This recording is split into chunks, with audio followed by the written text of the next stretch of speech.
अस्सलाम वालेकुम सामीन, मैं हूँ आयशा गजनफर और मेरे साथ हैं समरा परवेज और आप लोग हमें सुन रहे हैं FM 96.6 LCWU से शोबा मैस कम्युनिकेशन से। हम लोग आपके साथ होते हैं वीक में और हम लोग आपको बताते हैं बायोटेक्नोलॉजी के बारे में, इसकी यूजेस के बारे में। जैसा कि हमने पिछले प्रोग्राम में आपको इंट्रोडक्शन बताया था, मुख्तलिफ ब्रांचेस और वो सारा हमने बताया था, तो आज हम आप उसकी फर्दर डिटेल्स बताएंगे। तो सबसे पहले हम आज जिस टॉपिक पे डिस्कस करेंगे वो है पाकिस्तान। समरा, हमें पहले थोड़ा सा इंट्रो दे देना चाहिए जो जिन्होंने हमें अभी ज्वाइन किया है कि what is biotechnology. Actually it is the use of living organism, यानी कि जो ऐसे ऑर्गेनिज्म जिनको हम ज़्यादा आंख से नहीं देख सकते, जिनको हम माइक्रोस्कोप से देख सकते हैं, उनको हम यूज़ कर रहे हैं और ऐसी प्रोडक्ट्स बनाते हैं जो हमारे सोसाइटी के लिए बेनिफिट्स होती है, उनको फ़ायदा मंद देती है, मुख्तलिफ चीज़ों में इस्तेमाल होती है और चीपली अवेलेबल होती है। हर मार्केट में आप उसको ले सकते हैं, इजीली अवेलेबल होता है। तो हम लोग आज जिस टॉपिक पे डिस्कशन करेंगे वो है पाकिस्तान में जो मोस्ट कॉमन जो डिजीजेज हैं वो क्या है और बायोटेक्नोलॉजी उसमें क्या रोल प्ले करती है।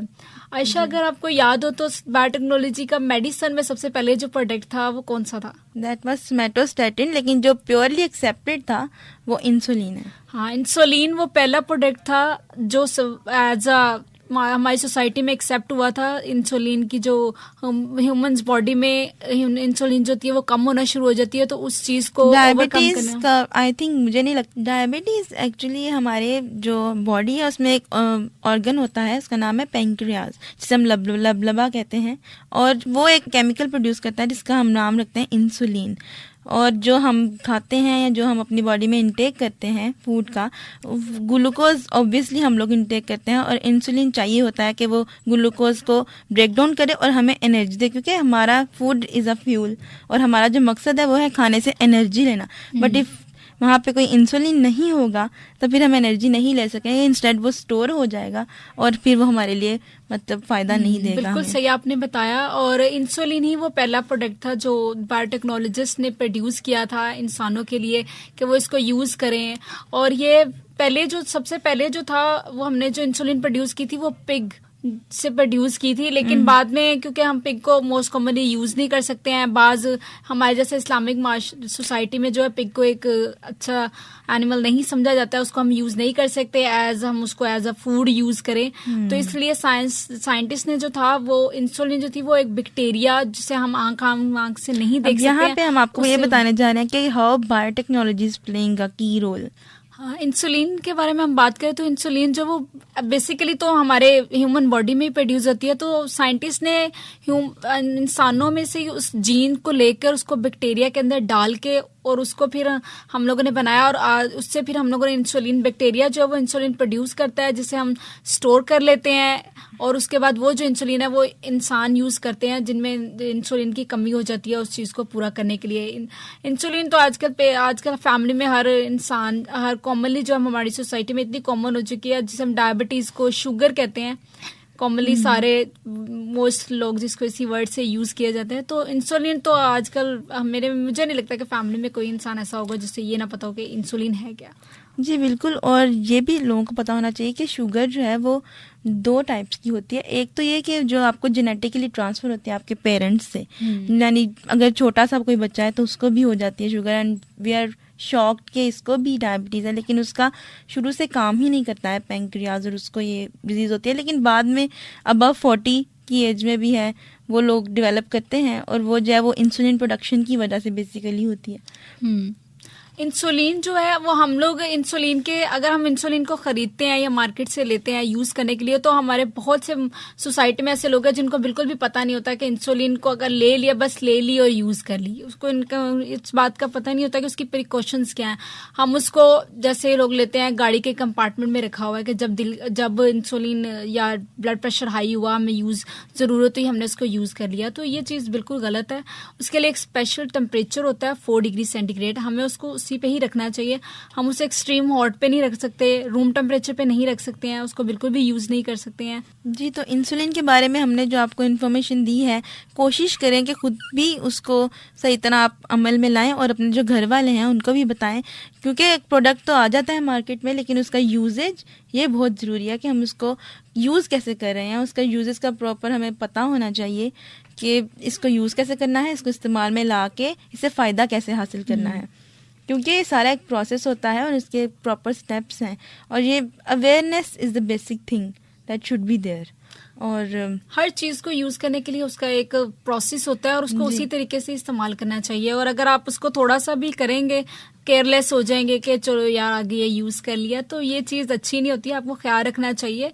एक आपके बॉडी के अंदर एक सिस्टम है जो सही काम नहीं कर रहा, तो उसको सही काम करने के लिए आपको उसको उसी तरह ही इस्तेमाल करना है जिस तरह वो है। तो आप अगर इंसुलिन यूज़ करें तो यूज़ करने से पहले देखें ज़रूर कि अगर उसमें कोई फ्लोटिंग पार्टिकल्स है या उसकी जो रियल आपने खरीदी है वो उस तरह नहीं है, तो उसको इस्तेमाल ना करें। और एक्सपायरी डेट तो रेगुलरली चेकआउट करें ना कि वो किस तरह। और जिन लोगों ने हमें अभी अभी ज्वाइन किया है उन्हें बताते चलें कि हम लोग इस वक्त इंसुलिन को डिस्कस कर रहे हैं, और अगर आपके जहन में कोई भी कन्फ्यूजन है इंसुलिन के बारे में या बायोटेक्नोलॉजी के बारे में, तो आप हमें हमारे फीडबैक पेजेस पे पूछ सकते हैं, अपने क्वेश्चंस भेज सकते हैं। और मैं आपको उसका बताती चलूँ कि फेसबुक पे आप हमें सर्च कर सकते हैं FM 96.6 voice of LCWU।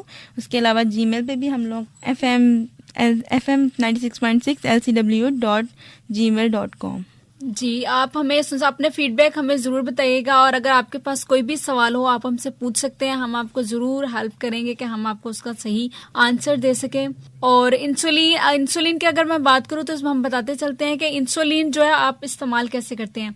Insulin को सबसे पहले यूज़ करने से पहले वो जो आपने सिरिंज या इंजेक्शन है उसको क्लीन आउट, उसको अच्छी तरह साफ़ करें कॉटन से। उसके बाद उसको अगर आप इंजेक्ट करते हैं तो उसको 5 सेकेंड्स के लिए अपनी बॉडी के अंदर रखें, फिर उसको रिमूव करें।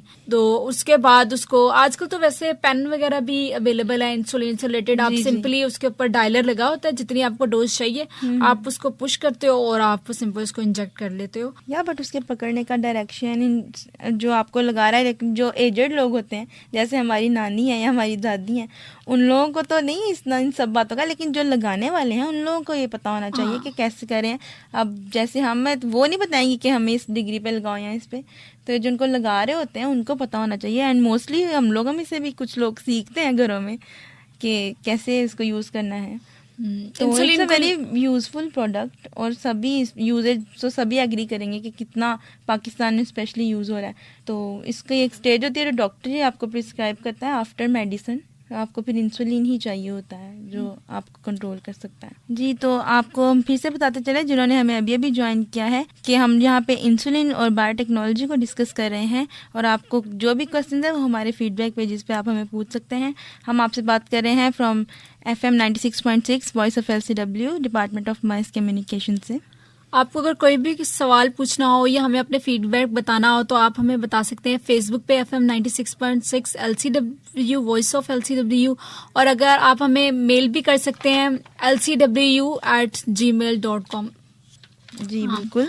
इंसुलिन का अगर हम बताएं तो इसको जो अब आप इस्तेमाल करते हैं या उसके इंजेक्शन को यूज करते हैं, तो आयशा हमें चाहिए कि हम उसका जो एंगल है वो 90 रखें। और मुझे नहीं लगता 90% लोग तो इस चीज का ख्याल ही नहीं रखते ना कि 90 के एंगल पे उसको यूज किया जाता है। तो ये चीज बहुत जरूरी है। अगर एक चीज का प्रॉपर प्रोसीजर एक डॉक्टर ने या साइंटिस्ट ने उसको इतने साल लगा के बताया, तो आप उसी तरह ही उसको इस्तेमाल करें तो आपको फायदा होगा। अगर आप उसको थोड़ा सा भी केयरलेसली यूज करेंगे तो जाहिर ही बात है आपको उसका फायदा नहीं होगा। तो हम लोग चाहते हैं कि आप अगर इस चीज को इस्तेमाल करें, सुने तो अपने घर में बताएं, जरूर अपनी फैमिली को इस चीज से अवेयर करें, क्योंकि इस सोसाइटी में डायबिटीज तो इतना कॉमन है कि आपकी फैमिली में कोई ना कोई पेशेंट जरूर इसका होगा। तो आप जरूर उसको बताएं इस बारे में कि इंसुलिन, अगर आप अपने अंकल आंटी किसी को बता रहे हैं तो उसको बताएं कि इंसुलिन को इस्तेमाल इस तरह करते हैं ताकि उनको कुछ फायदा भी हो। जी बिल्कुल सही कह रही। इस तरह ही हम आपको दूसरे प्रोडक्ट्स के बारे में भी इंफॉर्मेशन देंगे। और आपने मेरे याद हो तो पहले ब्लड प्रेशर का जिक्र किया था, ब्लड प्रेशर, हाँ, उसके बारे में हमारे सामने इनको बता दीजिए कि उसका जो रिलेशन है वो डायबिटीज से क्या है और इंसुलिन से क्या है। एक्चुअली ब्लड प्रेशर जब इंक्रीज होता है तो आपको जो शुगर लेवल है ना वो डिक्रीज होना शुरू हो जाता है, जिसकी वजह से आपको इंसुलिन की रिक्वायरमेंट होती है। मोस्टली इंटरेस्टिंग पॉइंट, मोस्टली जो ब्लड प्रेशर के पेशेंट्स होते हैं उन्हीं को ही ये डायबिटीज की बीमारी होती है। आपने देखा होगा कि मोस्टली हमारे जो ब्लड प्रेशर हाई या लो होता है तो ये चीज बड़ी इफेक्ट करती है हमारी बॉडी में मुख्तलिफ चीजों को। तो जाहिर है insulin is one of them जो ब्लड प्रेशर से सबसे ज्यादा मुतासिर होती है। तो ब्लड प्रेशर जिन लोगों का हाई होता है तो डेफिनेटली वो फौरन इंसुलिन को यूज करते हैं ताकि वो जो उनके जो बॉडी में इंसुलिन है उसकी जो रिक्वायरमेंट है उसको पूरा किया जा सके। सो इंसुलिन ही वो पहला प्रोडक्ट था जो बायोटेक्नोलॉजिस्ट ने लैब में प्रोड्यूस किया था इंसानों के लिए, सोसाइटी के लिए, और आजकल तो ये चीपली अवेलेबल है। बाकिस्तान में भी बहुत बड़ी मिकदार में बन रहा है, प्रोड्यूस हो रहा है। बेसिक टर्म यूज की जाती है बायोफार्मास्यूटिकल्स, यानी बायोटेक्नोलॉजी के जो आगे प्रोडक्ट्स हैं उनके भी स्पेसिफिक नेम्स है ना, बायोफार्मास्यूटिकल्स। तो ये इंसुलिन जो है वो बायोफार्मास्यूटिकल प्रोडक्ट है और ये हैवीली यूज्ड हो रहा है पाकिस्तान में, इनफैक्ट पूरी वर्ल्ड में। और इसकी यूजेज जो है वो बहुत से पेशेंट्स कर रहे हैं और उससे फ़ायदा हासिल कर रहे हैं। तो यही बायोटेक्नोलॉजी का मकसद है कि जो भी चीज़ बनाई जाए, जो भी प्रोडक्ट बनाया जाए, उसका मैनकाइंड वेलफेयर हो और मैनकाइंड को उसका फ़ायदा हो, यानी कि जो भी इंसान है उनको फ़ायदा हो। बेशक वो हम प्रोडक्ट एनिमल से ले लें या प्लांट से ले लें। अब बहुत सी एग्रीकल्चर में भी ऐसे यूजेस हैं ना कि हम लोग पेस्टिसाइड जो केमिकल्स वगैरह हैं उनकी जगह हम लोग लिविंग ऑर्गेनिजम्स यानी इंसेक्ट्स वगैरह हैं उनको यूज़ कर रहे हैं। सही कह रही है आयशा, लेकिन यहाँ हम सिर्फ डिजीज से बात करें, हम अपने सामने इनको बिल्कुल भी कंफ्यूज नहीं करना चाहते दूसरी बातें करके। तो हम यहाँ डिजीज के बारे में ही आपको बताएंगे। डिजीज को हम बेसिकली यहाँ डिस्कस करें तो इंसुलिन जो था, हाँ, तो इंसुलिन जो था वो बेसिक प्रोडक्ट था जो बायोटेक्नोलॉजी की वजह से प्रोड्यूस हुआ और मार्केट में यूज होता है। मैं आपको ये बात जरूर कहना चाहूंगी कि अगर आप हमें सुन रहे हैं तो अपनी फैमिली में, अपने फ्रेंड्स को ये बात जरूर बताएं, क्योंकि हम किसी चीज को ले लेते हैं लेकिन हम उसका यूज सही तरह से नहीं करते। तो प्लीज आप जरूर अपनी फैमिली में, फ्रेंड्स में इस चीज की अवेयरनेस को जरूर पहुंचाइएगा, क्योंकि हमारा प्रोग्राम करने का मकसद ही यही है कि आपको हम सही चीजों के बारे में बता सकें। तो मेरी आपसे रिक्वेस्ट है कि आप जरूर बताइएगा, हमें अपने ईमेल आईडी से हमें मेल कीजिएगा, फेसबुक पे बताइएगा, और अगर आपको कोई सवाल पूछना होगा तो जरूर पूछिएगा। जी बिल्कुल। और ये जो भी है, खुदा ना खास्ता किसी को बीमारी हो जाती है या उसके लिए जो प्रोडक्ट्स हैं वो तो साथ साथ चलता ही रहता है, लेकिन एक चीज बहुत जरूरी है। Can you guess what? Entertainment. Exactly, that is the most important thing which is needed all the time. और हम लोग अभी एक सॉन्ग ब्रेक लेने जा रहे हैं एंड मेरा मूड हो रहा है इब्रारुल हक को सुनने का, तो चलिए आइए सुनते हैं, फिर उसके बाद विल बी बैक।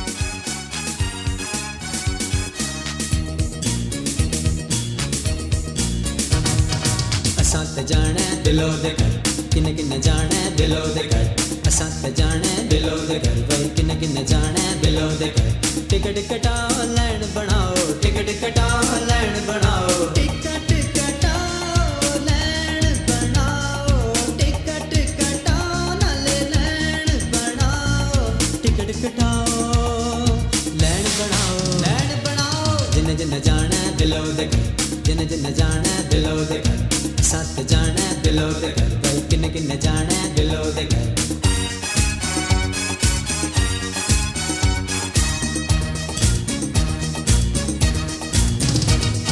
चाल जिदी मस्तानी है, जिदी चढ़दी शोख जवानी है। चाल जिदी मस्तानी है, जिदी चढ़दी शोख जवानी है। जेड़ा टंगे आए इस न गंदा हो न मंगे पानी, पंगड़ा पा मुंडिया पा पंगड़ा ते पंगड़ा पा मुंडिया। हो सोरे टंड के न जाना ही तोरू हा मुंडिया, हो सोरे टंड के न जाना ही तोरू हा मुंडिया। पा पंगड़ा ते पंगड़ा ते पंगड़ा ते पा पा पंगड़ा ते पंगड़ा ते पंगड़ा पा पा पंगड़ा ते पंगड़ा ते पंगड़ा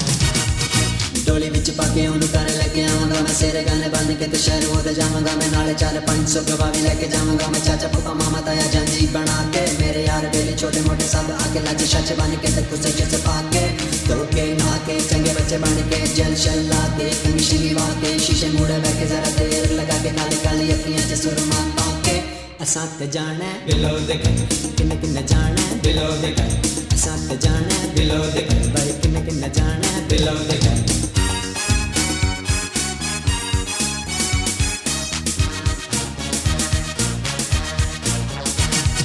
किन्ना कुछ सोच असी बिलो कर जावांगे रेल गड्डी दे विच पंगड़े पावांगे आंदे जांदे पेशना तू कुल्फियां खावांगे हो जिदों कड्डे अज लूस गरीबा ते शहर च 44 लग गई हो जिदों कड्डे अज लूस गरीबा ते शहर च 44 लग गई फिर भी जाना जी। तो वी आर बैक और हम आपको बता रहे थे कि क्या होता है इंसुलिन और उसका बायोटेक्नोलॉजी में क्या रोल है। अभी तो हम लोग रिफ़्रेश हो गए हैं, लेकिन आप लोग जो वैसे लाइफ में रिफ़्रेश रह सकते हैं वो यही है कि आप बायोटेक्नोलॉजी के प्रोडक्ट्स यूज़ करें और उनका प्रॉपर जो है उसका यूजेज करें और प्रॉपर इस्तेमाल करें ताकि तरह से फ़ायदा उठा सकें। आयशा बिल्कुल सही कह रही हैं। लाइफ में एंटरटेनमेंट के अलावा भी एक चीज़ है जो ज़रूरी होती है और वो होती है आपकी अपनी हेल्थ। जी बिल्कुल। जब तक आपको उसके बारे में इन्फॉर्मेशन नहीं होगी तो आप लाइफ में इंजॉय नहीं सही करते। वो कहते हैं ना कि health is a wealth. Yes, तो सबसे ज्यादा जरूरत मेरे ख्याल में इंसान को हेल्थ, अगर आप हेल्दी हो गए तो तभी आप एंटरटेन हो सकते हो। तो हम इनको सबसे पहले शुगर, जिसको आम जबान डायबिटीज, जिसको हम आम जबान में शुगर कहते हैं, उसके बारे में बात कर रहे थे। हमने उसके बारे में आपको हर चीज बताई, प्रिकॉशंस बताए। तो अब जो नेक्स्ट डिजीज हम डिस्कस करेंगे वो है मीजल्स। आयशा बताएं भला मीजल क्या होता है, आपके ख्याल में क्या है? मीजल्स तो सबसे पहले हम अपने सामीन को बता दें कि इसको आम जुबान में खसरा कहते हैं। और अब तो सब सोच रहे होंगे कि जी खसरा का तो सबको ही पता है। इनफैक्ट बच्चों में ये बहुत ही आम डिजीज है और इसकी वैक्सीनेशन जो है वो बहुत ही अर्ली एज में दी जाती है। और जो वैक्सीनेशन है वो बायोटेक्नोलॉजी का ही प्रोडक्ट है। लेकिन पहले हम आपको बताते हैं कि एक्चुअली खसरा होता क्या है, ये फैलता कैसे है और इसमें आपको जो प्रिकॉशनरी मेजर्स हैं वो कैसे लेनी चाहिए। ठीक है, क्योंकि ये सिर्फ बच्चों में ही नहीं, एडल्ट्स में भी हो सकता है एंड लाइफ में वंस इन अ लाइफ होता है। हम आपको मीजल्स, जिसको आम ज़बान में खसरा कहते हैं, उसके बारे में बता रहे थे कि ये किस तरह स्प्रेड करता है। तो मैं आपको सिर्फ मीजल्स के बारे में थोड़ा सा इन्फॉर्मेशन दूंगी कि ये डिजीज है क्या। उसके बाद हम फर्दर जो है वो बायोटेक्नोलॉजी प्रोडक्ट के बारे में ही डिस्कस करेंगे कि ये जो वैक्सीन हम उसके बारे में बनाते हैं उसके लिए वो किस तरह बनाई जाती है और उसका प्रोसेस क्या होता है और उसको हम यूज कैसे करते हैं। तो खसरा के बारे में तो सब लोग ही जानते होंगे आयशा, सबको पता है कि ये एक कॉमन डिजीज है जो चाइल्ड में होती है और इसकी सिम्टम्स ये बुखार, सर दर्द, कफिंग और ये सारी चीजें हो जाती हैं। और इसका सबको पता है कि ये जो स्प्रेड कैसे करता है कि आप इसको नॉर्मली उस पर्सन का सलाइवा या कुछ भी यूज करेंगे तो स्प्रेड करेगा। तो हम बेसिकली वैक्सीनेशन पे बात करेंगे। आयशा, आप क्या वैक्सीनेशन से आपको क्या लगता है? जी बिल्कुल, वैक्सीनेशन के बारे में बताने से पहले मैं ये बताना चाहूंगी कि हमारे अंदर जो अल्लाह ताला ने एक नेचुरली इम्यूनिटी पैदा किया जिसे हम कुव्वत मुदाफत कहते हैं, वो होती है कि जब हमारे पे कोई वायरस या कोई बैक्टीरिया या कोई डिजीज अटैक करता है तो हमारी बॉडी जो है वो नेचुरली एक्टिव हो जाती है उनके अगेंस्ट। तो साइंटिस्ट ने यही नेचर को ही से इंस्पायर होके ही ये किया कि उन्होंने वो जो बॉडी की एंटीबॉडीज जो होती हैं, ये भी एक प्रोटीनियस सब्सटेंसेस होते हैं जो कि एक्टिव हो जाते हैं जब हम पे कोई भी अटैक होता है।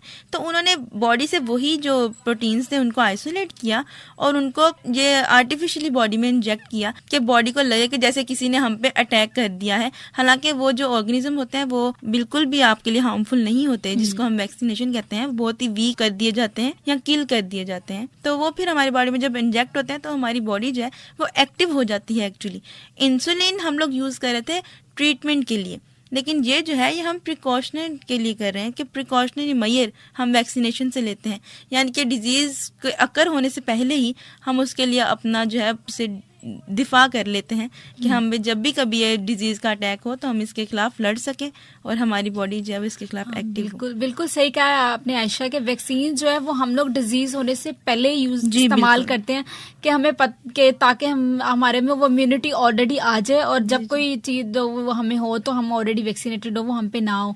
तो मीजल्स जो है बेसिकली खसरा जो है वो वायरस की वजह से होता है। तो वायरस तो आप पे कभी भी अटैक कर सकता है, तो इसलिए आपको पहली जैसे कि उसकी डोजेज डोजेस दी जाती हैं पाकिस्तान में जो है वो बच्चों को एक 9 मंथ में दिया जाता है।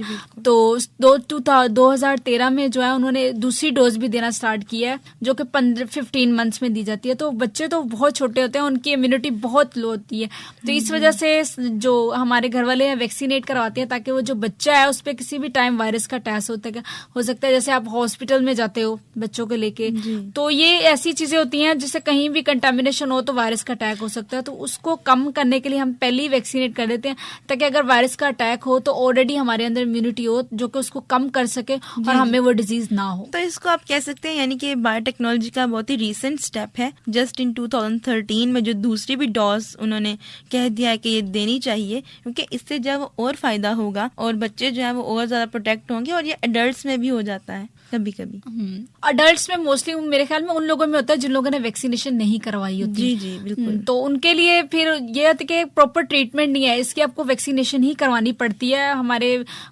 हमारी जो सोसाइटी में है वैक्सीनेशन को बहुत केयरलेसली लिया जाता है कि वैक्सीनेट बस ये करवा लिया लगवा लिया, इंजेक्शन बना नहीं है। तो ये चीज बहुत जरूरी है। आप पे लाइफ में कभी भी इस चीज का अटैक हो सकता है, तो आपको इसके लिए पहले से ही तैयार होना चाहिए। तो वैक्सीनेशन वही स्टेप है कि हम पहले से ही आपको तैयार कर देते हैं कि आप पे ये चीज होगी तो आपको ऑटोमेटिकली वो डिजीज नहीं होगी।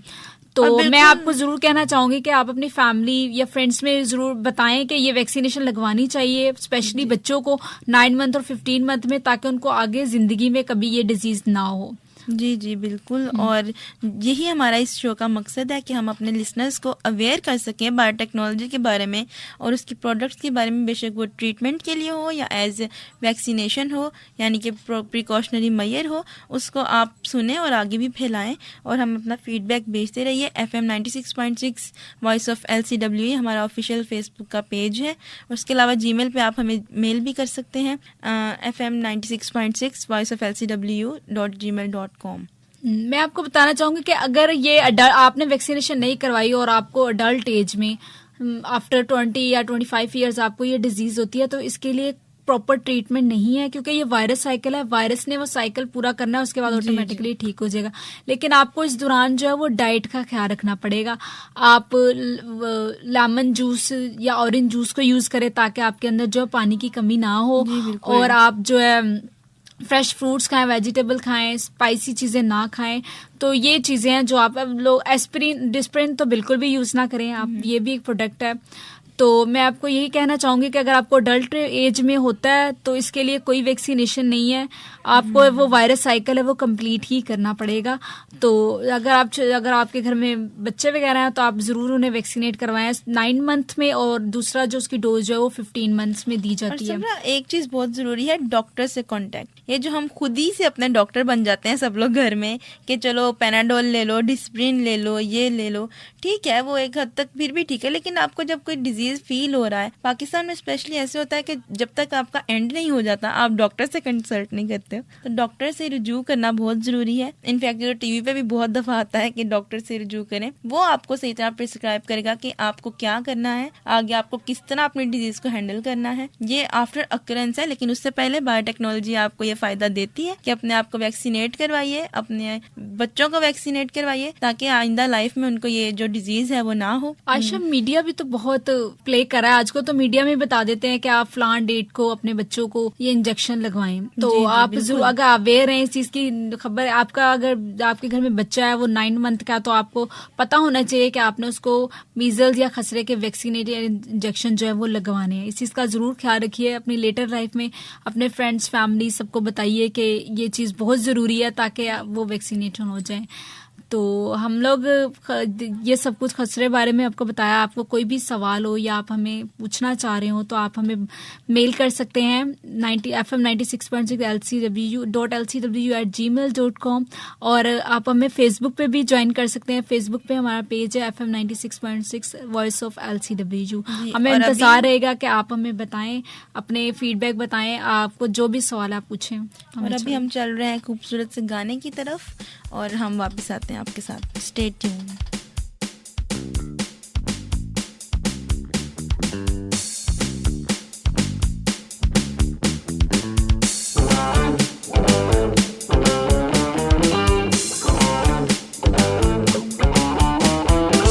मन मेरा बोले मेरी प्यास बुझा,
माही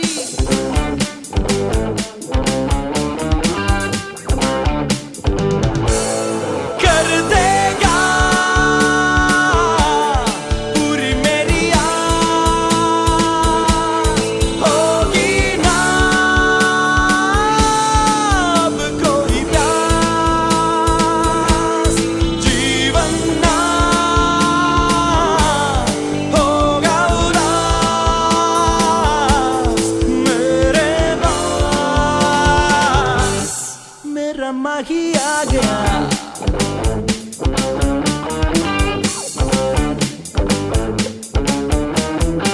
मन मेरा बोले मेरी प्यास बुझा, तन मेरा बोले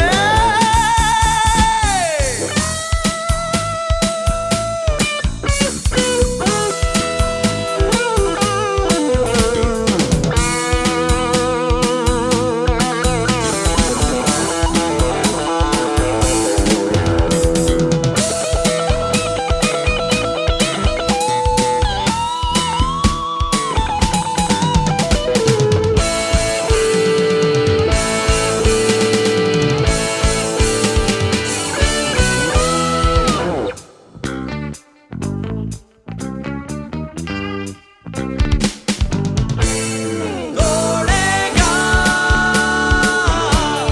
दूर की दीवार, होगा ना कुछ दुश्वार, आएगा दिल को करार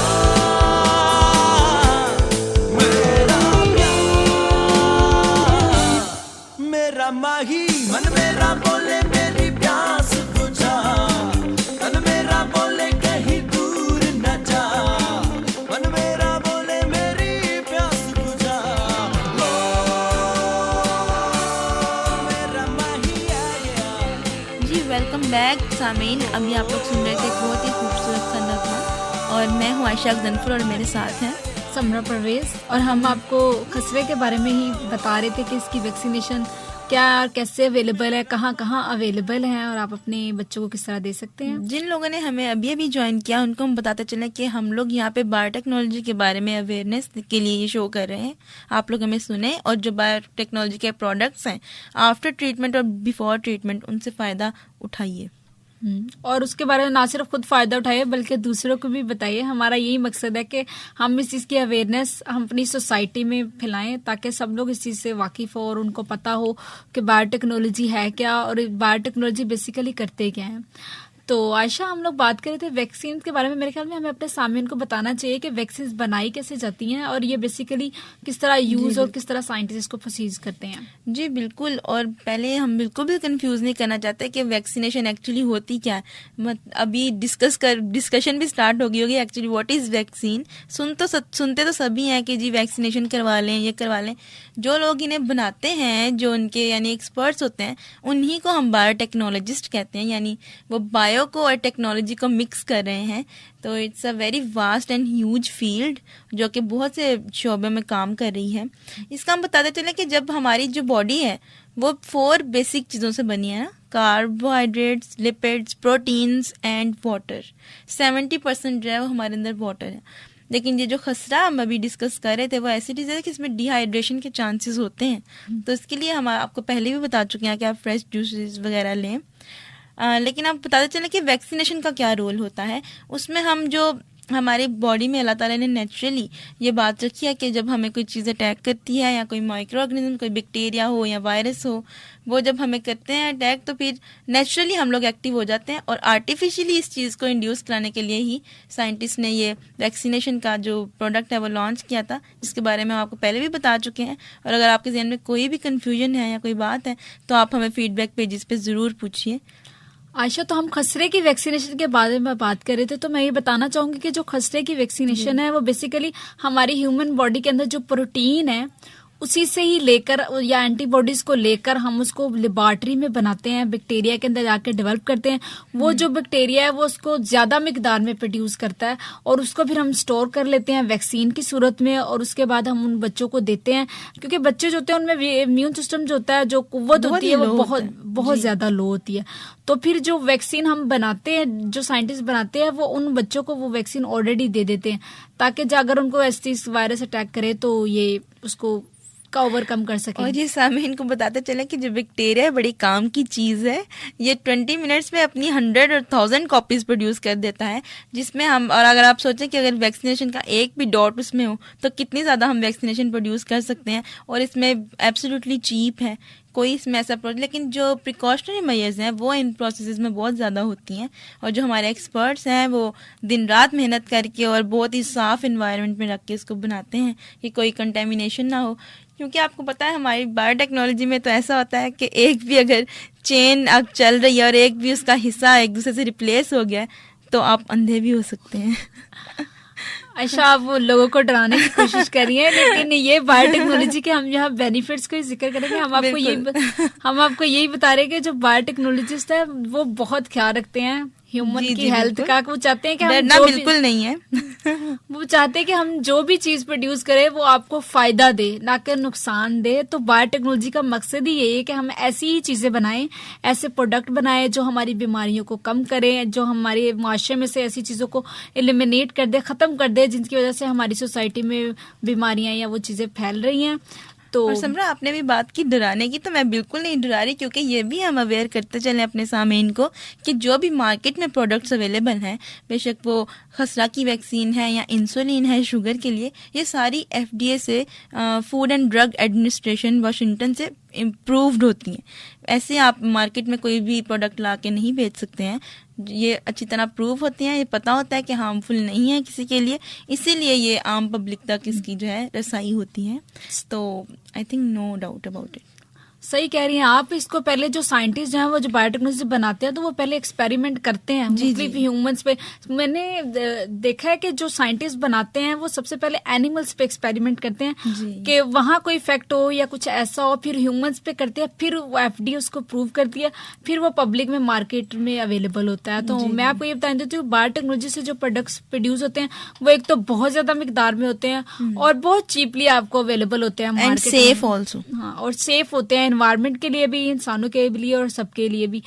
तो यही बायोटेक्नोलॉजी के कलर्स हैं जो उनको हम आपके बारे में आपके साथ डिस्कस कर रहे हैं, डिजीज़ के बारे में आपको बता रहे हैं। हम अपने फर्दर प्रोग्राम में भी ये आपको डिजीज़ के बारे में ही बताएंगे, डिजीज़ जो पाकिस्तान में कॉमनली होती हैं। उनमें सबसे पहले हमने आपको साथ डायबिटीज़ को डिस्कस किया, शुगर जिसे हम कहते हैं, और उसके बाद नेक्स्ट इंशाल्लाह हम लोग करेंगे मलेरिया, HIV के बारे में आपको थोड़ा सा बताएंगे, और उसके बाद जो रेस्पिरेटरी डिजीज़ हैं उनके बारे में भी बताएंगे। तो अगर आप चाहते हैं कि हमारे जो मुल्क में ये जो कॉमन डिजीज़ हैं जो पूरी दुनिया से इरेडिकेट हो चुकी हैं, कॉमनली पोलियो भी हम लोग डिस्कस करेंगे जो हो चुकी हैं, और पाकिस्तान में अभी तक इनके केसेस रिपोर्ट होते हैं, जो कि बहुत ही एक हमारे लिए बुरी बात और अफसोसनाक बात है। तो हमें चाहिए कि हम सब मिल के, चाहे वो पब्लिक हो या मीडिया हो, सब लोग इसमें एक रोल प्ले करें और अपने पाकिस्तान को सेफ बनाएं, a happy place to live in.